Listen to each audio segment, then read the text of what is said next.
I just beeped them.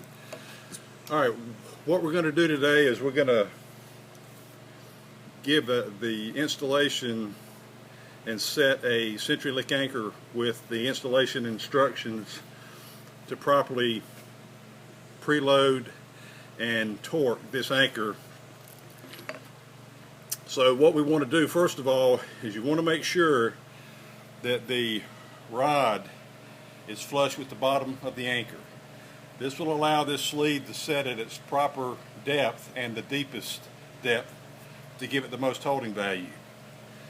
So we're going to place the pass this through square washer into the anchor, and this is going to simulate the base frame and going to give the anchor the proper standoff that it needs to tighten the base down to the concrete floor.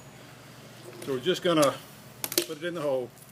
Standard nut, and if you'll notice, is a dome Belleville washer that will allow us to torque this anchor to between 55 and 60 foot-pounds, almost its full capacity.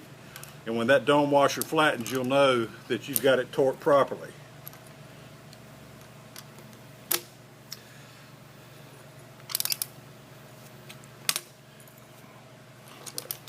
Better drive it in. So we're going to drive the anchor down to the base, and I usually use the 3/4 inch socket to do that with, so it doesn't mess up the top of the threaded rod.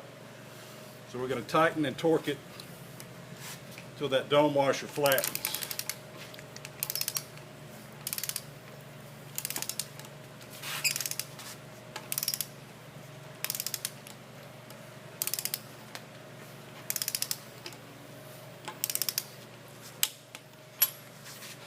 Now this also, preloading it like this, also takes a lot of the work out of the anchor once your cabinet goes in place, makes it easier to install.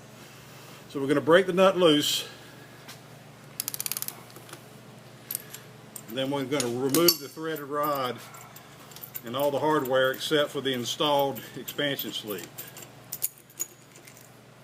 If you'll notice, the 1/2 inch sleeve that's installed on the anchor has set this anchor of the expansion sleeve 1/4 inch below the surface of the concrete and left 1/4 inch above, so when you put your cabinet in place, the spacer sleeve is flush with the top of your cabinet base. Installing the 1/4 inch plate washer,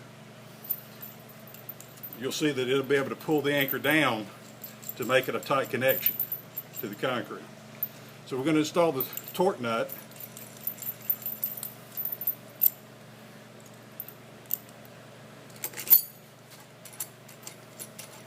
We're going to screw it down until it's hand tight.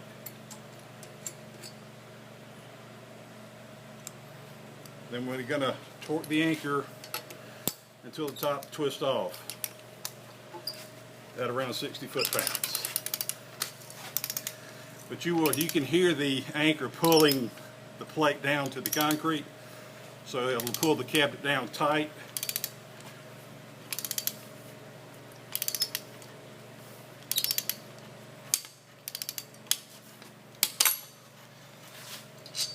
There's the top of the torque nut.